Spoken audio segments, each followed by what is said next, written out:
Commerce academy. तो friends, आज हम करने वाले हैं अपना अकाउंट का चैप्टर नंबर 5, जिसका नेम है accounting standard and international financial reporting standards. ठीक है, एएस का मतलब यहाँ पे अकाउंटिंग स्टैंडर्ड से है, इंटरनेशनल फाइनेंशियल रिपोर्टिंग स्टैंडर्ड्स, और इंटरनेशनल फाइनेंशियल रिपोर्टिंग स्टैंडर्ड्स को हम बोलते हैं आईएफआरएस। ठीक है, आज का जो हमारा टॉपिक रहने वाला है वो यही रहने वाला है कि आईएफआरएस क्या है, इसकी नीड हमें क्यों अराइज हुई, इसकी क्या क्या अजम्पशंस है और इसकी नीड्स क्या है, नीड्स और इसके बेनिफिट्स इसके क्या क्या है। ठीक है, आईएफआरएस के पिछले वीडियो सेशन में हमने किया था अकाउंटिंग स्टैंडर्ड के बारे में कि अकाउंटिंग स्टैंडर्ड क्या होता है, उसका नेचर कैसा है, उसके ऑब्जेक्टिव्स कैसे हैं, उसके एडवांटेजेस या फिर यूटिलिटी और बेनिफिट्स भी कह सकते हैं हम, और उसके लिमिटेशंस क्या क्या है। हमने पिछले वीडियो सेशन में हमने वो कवर कर लिया था। अगर आपको उसका लिंक चाहिए तो आपको डिस्क्रिप्शन बॉक्स में मिल जाएगा। और इससे पहले जो आपके 4 चैप्टर्स हैं, 4 चैप्टर्स जो हैं आपके अकाउंट्स के +1 के, वो भी आपको डिस्क्रिप्शन बॉक्स में मिल जाएंगे। उनका लिंक जो है वो गिवन होगा वहां पर। मैंने प्लेलिस्ट क्रिएट कर रखी है, वहां पे चैप्टर 1, 2, 3, 4 की आप कोई भी टॉपिक जो है इजिली समझ सकते हैं। तो फ्रेंड्स, अगर आप चैनल पर न्यू है तो चैनल को आप प्लीज सब्सक्राइब कर दीजिए। आप देखिए, चलिए आज की वीडियो को हम स्टार्ट करते हैं कि जो आईएफआरएस है वो क्या होता है। ठीक है, आपने अगर अकाउंटिंग स्टैंडर्ड के बारे में अगर आपको पता है तो बहुत अच्छी बात है, क्योंकि उसी के ऊपर ही बेस्ड है। बस उससे एक पार्ट और थोड़ा आगे का कंसेप्ट इसमें बताया गया है। अकाउंटिंग स्टैंडर्ड जो है वो इंडिया लेवल के होते हैं। ठीक है, यानी कि अपने ही कंट्री के अकाउंटिंग स्टैंडर्ड हम बनाते हैं। अकाउंटिंग स्टैंडर्ड पहले तो होता क्या है, अकाउंटिंग स्टैंडर्ड एक रिटन में एक स्टेटमेंट गिवन होती है और उसके अंदर रूल्स और कुछ गाइडलाइंस दी होती हैं कि आपको अकाउंट से रिलेटेड कोई भी काम किस तरीके से करना है। ठीक है, वैसे तो सभी लोग जो अकाउंटेंट हैं अपनी अलग अलग पॉलिसी को अडॉप्ट कर सकते हैं कि कोई भी काम करने के लिए कि मैंने इस मेथड से कर दिया या फिर किसी ने किसी मेथड से कर दिया। ठीक है, बट अकाउंटिंग स्टैंडर्ड क्या बताता है हमें कि आपको ये वाला काम इस तरीके से करना है, कि सभी लोग अगर इस तरीके से काम करेंगे तो सभी लोग जो है, यानी कि जो भी अकाउंट से रिलेटेड जो भी आपकी फाइनेंशियल स्टेटमेंट बनती है तो वो सभी की सेम आएगी। ठीक है, तो लोग उसको इजिली कंपेयर भी कर सकते हैं। फाइनेंशियल स्टेटमेंट में बेसिकली आपकी 2 चीजें होती हैं। फर्स्ट होते हैं आपकी बिजनेस की प्रॉफिटेबिलिटी के बारे में पता चलता है, और सेकंड आपकी फाइनेंशियल पोजीशन के बारे में पता चलता है। फाइनेंशियल पोजीशन तो आपको बैलेंस शीट बना के पता चलती है, और जो आपकी प्रॉफिटेबिलिटी है वो आपको प्रॉफिट और लॉस से पता चलती है। तो ये सब तो था हमारा, क्या था हमारा, था अकाउंटिंग स्टैंडर्ड। ठीक है, बट आज का जो हमारा टॉपिक है वो क्या है, हमारा आईएफआरएस है। ठीक है, यानी कि इंटरनेशनल लेवल पे। अगर वो तो देखो कि इंडिया लेवल पे काम था, अब ये क्या है, इंटरनेशनल लेवल पे, यानी कि सारे देशों में, सारी की सारी कंट्री में, ग्लोबल लेवल पर एक ही जैसा सिस्टम बना के चलना, एक ही जैसे ऐसे रूल्स और गाइडलाइंस बनाना कि जिसके अंदर कि सारे यूनिवर्स के अंदर कि हम अगर ये वाली अकाउंटिंग से रिलेटेड कोई भी काम कर रहे हैं या फाइनेंशियल स्टेटमेंट्स को बनाते टाइम हमें इन मेथड्स को ही यूज करना है स्पेसिफिकली। ठीक है, तो आईएफआरएस होता क्या है, इंटरनेशनल फाइनेंशियल रिपोर्टिंग स्टैंडर्ड। ठीक है, और इसको इश्यू कौन करता है, is issued by international accounting standard committee.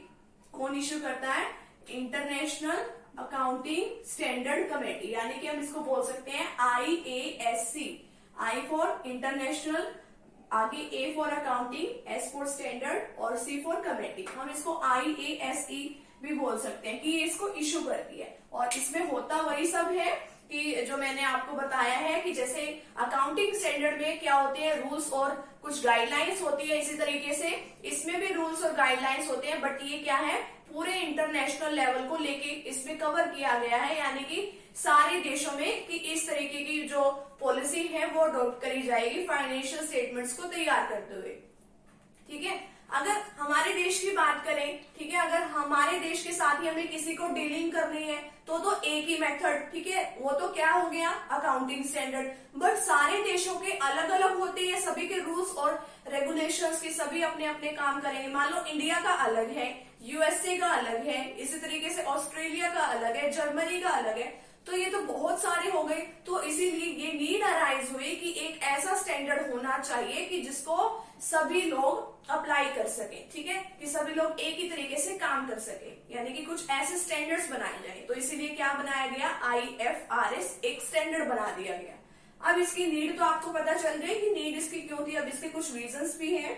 अब इसका फर्स्ट रीजन है easy access to global capital markets.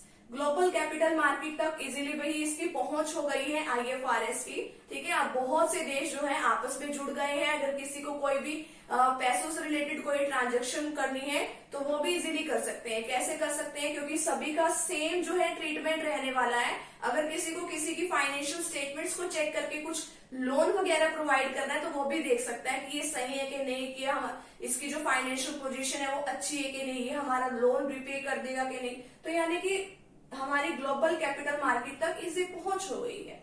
Next है हमारे पास इजी टू मेक कंपैरिजन। जैसे हमने अकाउंटिंग स्टैंडर्ड्स में पढ़ा था कि अगर सभी लोग एक ही मेथड से काम करेंगे तो आपस में अपने अकाउंट्स को वो क्या कर सकेंगे, कंपेयर कर सकेंगे, या अपने पिछले रिकॉर्ड के साथ वो कंपेयर कर सकेंगे। तो इसमें ये है कि हम कोई भी जो दूसरे देशों के साथ भी इवन हम कंपेयर कर सकते हैं, ठीक है। क्योंकि अगर सभी लोग एक ही जैसा मेथड लेके चलेंगे तो इजीली किसी के भी अकाउंट्स के साथ हम कंपेयर कर सकते हैं, सभी का मेथड अगर एक जैसा है। नेक्स्ट है uniformity in financial reporting. Uniformity का मतलब है कि सभी का एक जैसा होना। तो फाइनेंशियल रिपोर्टिंग सभी की क्या होती है, एक जैसी होती है।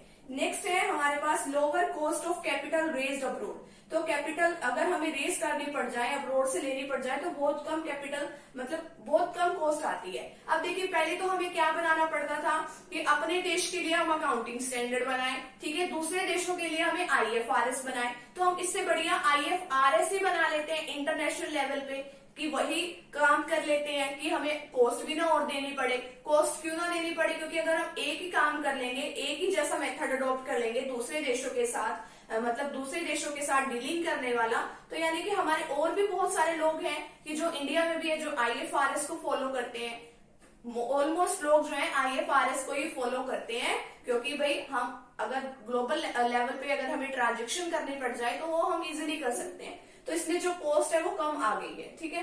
नेक्स्ट है हमारे पास true and fair valuation of assets. अब देखो हमने पढ़ा था उसके अंदर कि जो हमारे पास अकाउंटिंग स्टैंडर्ड के अंदर कि उसमें क्या किया जाता था कि जो भी हिस्टोरिकल लेवल पे यानी कि जो हिस्टोरिकल कॉस्ट होती थी आपकी एसेट्स की, यानी कि जिस वैल्यू पे हम कोई भी एसेट्स को परचेज करते थे उसी वैल्यू को ही हम कंसीडर करते थे, ठीक है। बट आईएफआरएस में क्या है, इसमें क्या कहता है आईएफआरएस की जो भी हमारी मार्केट वैल्यू है हमें उसको लेके चलना है, ठीक है, उसको कंसीडर करके चलना है।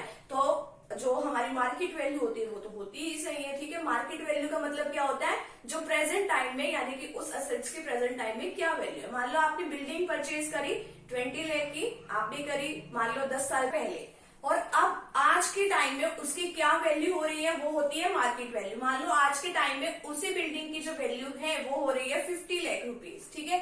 तो ये क्या आईएफआरएस किसको कंसीडर करके चलता है, हमारी मार्केट वैल्यू को, यानी कि आज के टाइम में जो मार्केट वैल्यू है 50 लाख उसी को कंसीडर करके चलेगा। बट जो हमारा अकाउंटिंग स्टैंडर्ड है वो क्या कहता था कि हमें जो हिस्टोरिकल कॉस्ट है उसी को लेके चल रहा है। तो ये हमारी ट्रू और फेयर जो वैल्यूएशन है एसेट्स की वो करता है। नेक्स्ट है difficult to commit fraud and manipulate the accounts, यानी कि इसके अंदर हम बहुत डिफिकल्ट है कि हम इसके अंदर कोई फ्रॉड कमिट कर दें, यानी कि कोई फ्रॉड कर दें या फिर अकाउंट्स में कुछ ना कुछ गड़बड़ कर दें। अब इसमें नहीं होता, वो हमारे ट्रेडिशनल कंसेप्ट था कि अकाउंटिंग स्टैंडर्ड वगैरह कि जिसमें हम कर सकते थे कोई भी फ्रॉड्स वगैरह। अब जो ये वाला है कि जिसमें सभी के ही मतलब क्या होते हैं कि एक जैसी ही डीलिंग होती है, एक जैसी ही ट्रांजेक्शन होती है, एक जैसा ही मेथड सभी लेके चलते हैं, तो इसमें जो फ्रॉड्स के जो चांसेस है वो बहुत कम होते हैं। अब आगे इसकी कुछ अजम्पशंस भी है। अजम्पशंस इसकी वही है, एक गोइंग कंसर्न कंसेप्ट के ऊपर बेस्ड है ये, ठीक है, यानी कि जो आपका बिजनेस है वो लंबे टाइम पीरियड तक चलता ही रहेगा। और एक और है अक्रूवल अजम्पशन, ये अक्रूवल को लेके चलता है, यानी कि इसमें सभी ट्रांजेक्शन्स को लेके इसमें चला जाता है, यानी कि चाहे वो कैश में हो या क्रेडिट की हो, सभी ट्रांजेक्शन्स इसके अंदर ली जाती है। और इसका मतलब होता है कि जब भी कोई भी ट्रांजेक्शन होती है उसको उसी टाइम रिकॉर्ड कर लेना, ठीक है। और अब आते हैं इसके बेनिफिट्स क्या है। फर्स्ट इसका बेनिफिट है helpful to enterprise operating globally. वही है कि ग्लोबल लेवल पर हमें ये जो एंटरप्राइज मतलब कि ग्लोबल लेवल पर कोई भी काम करना इजी हो गया है, ठीक है। वो कैसे, क्योंकि अब सभी जो ग्लोबल लेवल पर सभी जो बिजनेसमैन है, चाहे वो इंडिया के हैं चाहे वो दूसरे देशों के हैं, ठीक है, वो सभी एक जैसा ही काम करते हैं, ठीक है। तो इसीलिए बहुत बहुत इजी हो गया दूसरी एंटरप्राइजेस के लिए भी कोई भी डीलिंग करना। नेक्स्ट है हेल्पफुल टू इन्वेस्टर्स। अब देखो IFRS के आने से, ठीक है, अब ये ग्लोबल लेवल पे एक जैसा काम होने लग गया है। फाइनेंशियल स्टेटमेंट्स ग्लोबल लेवल पर सभी की सेम बनने लग गई है। तो अब जो हमारे इन्वेस्टर्स होते हैं, जो भी हमारी कंपनी के अंदर या हमारे बिजनेस के अंदर इन्वेस्ट करते हैं, तो वो हमारी फाइनेंशियल स्टेटमेंट्स को देख के चेक कर सकते हैं कि ये सही भी है या नहीं है, और अपना बेटर डिसीजन जो है हमारी कंपनी के अंदर कि इसमें इन्वेस्ट करना है या नहीं करना है वो ले सकते हैं। नेक्स्ट है lower cost of raising funds abroad, कि हमारे पास जो हमारी दूसरे देशों से कि जो भी हम मतलब कि हमें फंड्स को रेज करना पड़ता है अगर दूसरे देशों से, तो बहुत कॉस्ट जो है हमारी कम आती है। वो कैसे आती है? क्योंकि पहले तो हमें 2 स्टैंडर्ड्स जो है बनाने पड़ते थे, अकाउंटिंग स्टैंडर्ड अलग और IFRS अलग। बट अब IFRS ही सभी लोग जो है वो लेके चलते हैं, ठीक है, चाहे हमारा इंडिया हो या हमारे दूसरे देश हो, सभी अगर एक जैसा ही मेथड लेके चलेंगे तो उनको 2-2 बार खर्चा करने की जरूरत नहीं है, और अगर उसको फंड्स भी रेज करने पड़ जाए तो वो इजीली कर सकते हैं। इसी तरीके से हमारी इंडस्ट्री के लिए भी हेल्पफुल होते हैं, और हमारे ये क्या करता है, और जो अकाउंटिंग प्रोफेशनल्स को भी ये हेल्प करता है, और ये ट्रू और फेयर जो व्यू है वो प्रेजेंट करता है। कैसे करता है कि ये मार्केट वैल्यू को कंसीडर करके चलता है। इसमें जो है हमारे हिस्टोरिकल वैल्यू को ये कंसीडर नहीं करता, मार्केट वैल्यू को ये कंसीडर करता है। तो आज के जो वीडियो सेशन में हमने किया है कि IFRS क्या होता है, इसकी नीड्स क्या होती है, अजम्पशंस क्या है और बेनिफिट्स क्या है। तो आज का जो हमारा चैप्टर है वो हमारा यहीं पे कंप्लीट होता है। हमारा जो चैप्टर नंबर 5 है अकाउंटिंग स्टैंडर्ड्स एंड IFRS, वो हमारा यहाँ पे आज हमारा पूरा चैप्टर जो है कंप्लीट हो जाता है। नेक्स्ट वीडियो सेशन में हम करेंगे अपना 6th चैप्टर जो कि है अकाउंटिंग इक्वेशन। अब यहाँ तक तो आपके थ्योरी के चैप्टर थे, आगे आपके प्रैक्टिकल जो क्वेश्चंस है वो आपके स्टार्ट हो जाएंगे। बड़ा ही इंटरेस्टिंग जो चैप्टर है, आप उसकी वीडियो भी जरूर देखिएगा। तो मिलते हैं फ्रेंड्स नेक्स्ट वीडियो के साथ एंड नेक्स्ट टॉपिक के साथ। Thank you very much.